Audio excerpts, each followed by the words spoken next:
আসলে হচ্ছে কি ধরেন আপনি যেটা বললেন খালি স্পেশালি একটা ছোট্ট জায়গায় কাজ না করে আমরা চাচ্ছি যে আপনি যেটা মহিষ খোঁচায় বললেন সেটা কিন্তু একটা প্রকল্প ছিল এডিপি ভুক্ত প্রকল্প আমাদের কিন্তু ছোট প্রকল্প ছিল আমরা চাচ্ছি যে তিস্তা বাম ও ডান তীরে সামগ্রিকভাবে কি করলে আপনার এই পুরো নদীটাকেই আমরা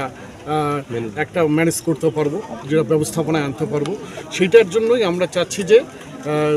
শুধু ছোট প্রজেক্ট না আমরা ওই আপনার থেকে শুরু করে নীলফামারী থেকে শুরু করে ডিমদা থেকে শুরু করে একবারে আপনার সুন্দরগঞ্জ পর্যন্ত এই যে আমাদের তিস্তার যে ডান তীর আছে এবং বাম তীরও আছে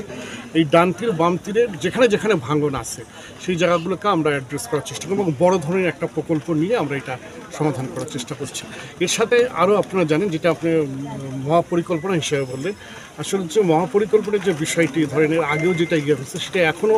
নীতিনির্ধারণী পর্যায়ে আছে কিন্তু আমরা ওই যেটা মানে এখন যেটা করতেছে আমাদের একটা স্টাডি হচ্ছে আমাদের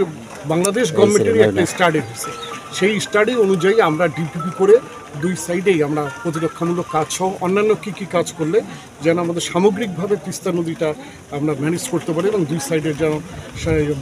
দুই সাইডের যে নদী ভাঙন আছে সেখানে যেন রক্ষা করতে পারি এবং যেটা আপনি বললেন যে নদীর নাব্যতা ফিরে আনার জন্য যেটা করা দরকার সেটা সামগ্রিকভাবে স্টাডি করে সেটা আমরা একটা ডিপিপি করি দীর্ঘদিন ধরে আমরা আমাদেরকে বলি যে এই জিনিসটা হবে কিন্তু সেটা কবে হবে সেটা এই জন্য কিন্তু আমরা ধরেন যে এর আগে যেটা আমরা শুনেছিলাম যে মহাপরিকল্পনার জন্য সেটা একটা ইয়ে হবে ৮,০০০ কোটি টাকার একটা প্রজেক্ট ছিল মানে পরিকল্পনা ছিল তো সেটার জন্যই আমরা শুধু ওয়েট না করে আমরা নিজেরাও একটা স্টাডি করেছি যে যদি ওটা হয়তো আমাদের দেরি হয় বা ওটা এখনও নীতি নির্ধারণের পর্যায়ে আছে এখন যে অবস্থা আছে মানে সেই অবস্থাতে আমরা যে আমাদের বাংলাদেশ সরকার যে স্টাডিটা করেছে এই স্টাডির আলোকে আমরা প্রজেক্ট নিয়ে প্রয়োজন হলে ফার্স্ট ফেজ সেকেন্ড ফেজ করে হলেও আমরা তিস্তায় এই প্রতিরক্ষামূলক কাজ সহ নদী ব্যবস্থাপনার কাজটা করতে চাই।